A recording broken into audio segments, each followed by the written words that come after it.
Guys, Honor X9. So, ito yung, ayun nasira. Yan yung guys, Yan guys, hindi siya nababasag pero tingin yung nangyari, Nakalinya-linya lang siya ng kwan. Guhit. Ayan guys, Hindi nababasag guys.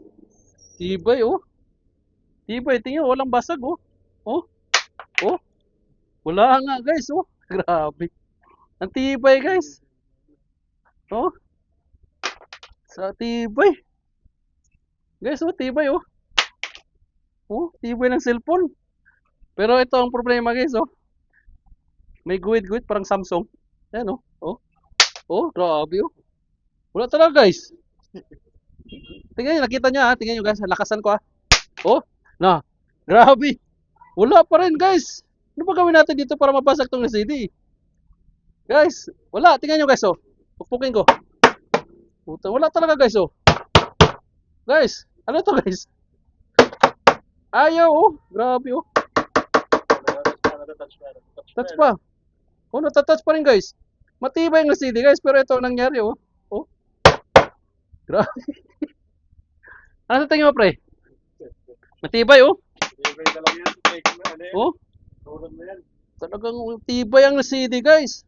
Tingnan nyo, pinukpok ko na dito guys. Dito, tingnan nyo. Dito, yun. Tibay guys, Natatouch pa rin guys. Pero ang problema guys, wala ang LCD. Ayan, natatouch pa yan. Ang password niya guys, 0, 1, 2, ano pa yung password niya? Nakalimutan ko. 350. Ayan. 350. Ayan. So, hindi na nabubukas guys. Patay. Patay na. 102, 350. Ayan guys, bukas. Ayan ang mayari guys. Yan. Paayos niya sa amin ng CD ito, Yan, yan ang mayari. Yan, Yan guys, Wala, hindi mababasag guys. Talaga hindi mababasag, Pag pinatan natin, mababasag yan. Baka sa papalit natin. Ayan guys. Ano? Yan guys, walang basag, Walang basag ang CD. Ito nung dugdog mo guys, Grabe naman. Yan, tabingin na, Siguro, kwanto, nadaganan to. Yan, Wala. Walang basag guys, ayan, Walang basag. Ilang minuto na. Yan.